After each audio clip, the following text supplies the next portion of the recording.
राम मंदिर बन गया वैसे। राम मंदिर बन गया, पता है आपको? कल हम आ रहे थे तो आते हुए एक केस में गए थे हम, तो उस मामले में जब गए तो हमने सोचा चलो अयोध्या में ही है, दर्शन भी कर लेते हैं। तो दर्शन करने जब जा रहे थे तो बैरिकेडिंग लगी हुई थी। हमसे पुलिस वाले ने कहा कि पास चाहिए। हमने कहा पास किस बात का? क्या कि पास वहां दर्शन करने का। हमने करने ही नहीं दर्शन, गाड़ी घुमाओ।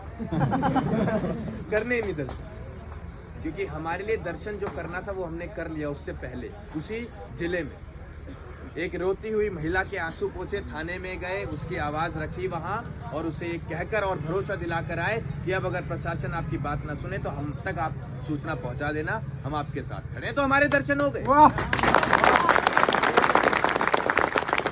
हमारे उस जिले में ही दर्शन हो गए।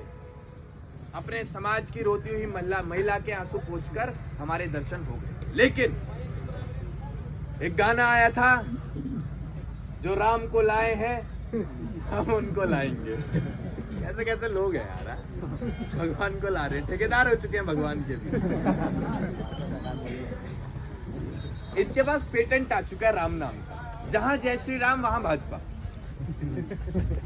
और ये बड़ी विडंबना की बात है कि आपका देश, इस देश का युवा नौजवान किस दिशा में जा रहा है। क्या राम ने आपको ये कहा कि अपने माँ बाप की सेवा मत करो, बस मेरी सेवा करो? वो प्राण प्रतिष्ठा जो हुई, आपके माँ बाप के जो प्राण आज चल रहे हैं आपके लिए, क्या आपने कभी उनके प्राणों के बारे में सोचा? अरे आप तो तब सोचेंगे जब उन नेताओं ने कभी अपने माँ बाप के बारे में सोचा हो। उन्होंने ही नहीं सोचा कभी, तो वो कैसे अपने लोगों को बता पाएंगे कि असली प्राण किस में है? फिर गाना आता है, जो राम को लाए थे हम उनको लाएंगे।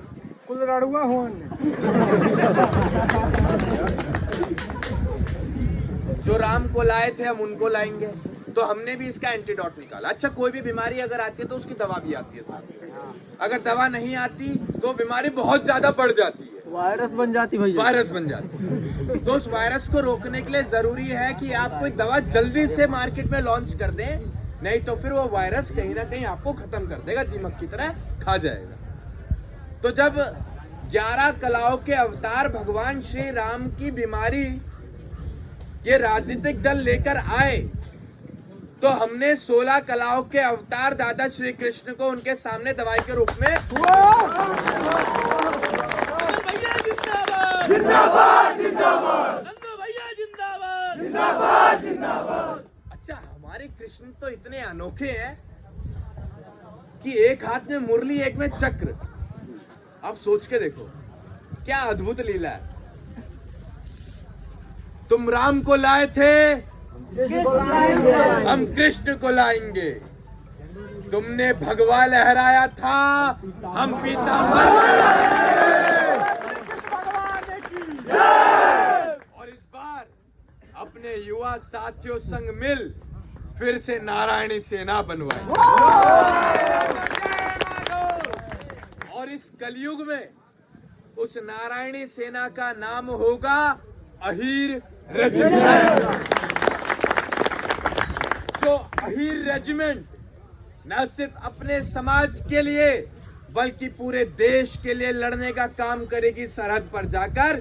जिस प्रकार 1962 के रेजांगला युद्ध में 124 वीर अहीर सैनिकों ने 3000 चीनी की सैनिकों को भगाने का काम किया,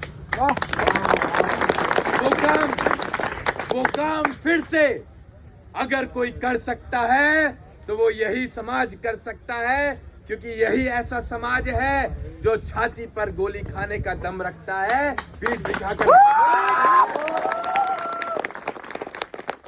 आज किसी राजनीतिक दल को, किसी भी नेता को किसी से विशेष रूप से डर है तो वो सिर्फ इस समाज से।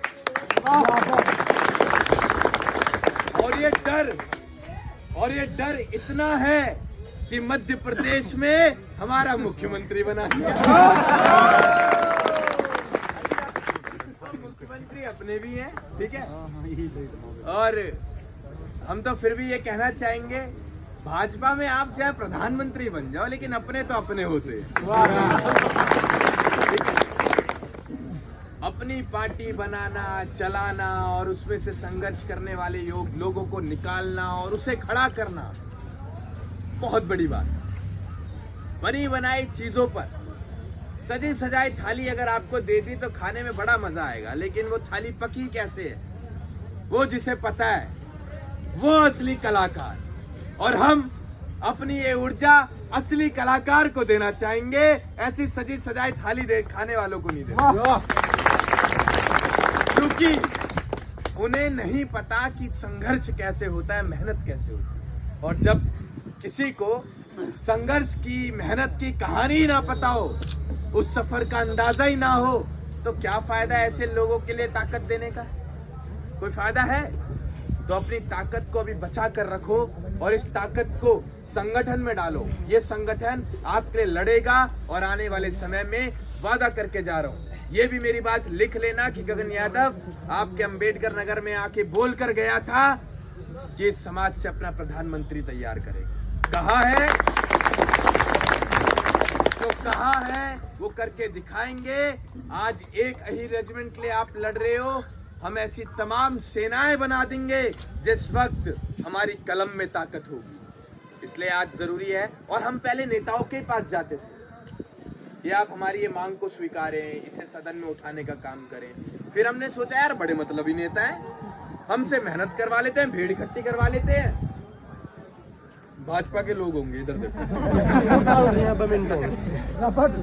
वो डिस्टर्ब कर रहे चिल्लाते हैं। तो हमने सोचा यार नेता आदमी करता क्या है, हमसे हमारी ताकत ले लेता है, ये ताकत, और उसके बाद वो हमारी बात वहां तक रखता भी नहीं है। तो हमने फैसला किया कि हम इस ताकत को बर्बाद नहीं जाने देंगे और अब नेता के पास नहीं जाएंगे, खुद ही नेता बन जाएंगे। और हमने ले लिया फैसला।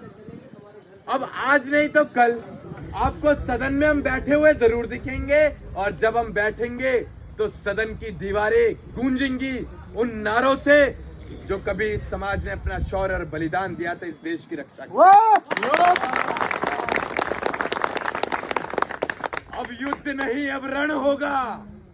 संघर्ष बड़ा भीषण होगा।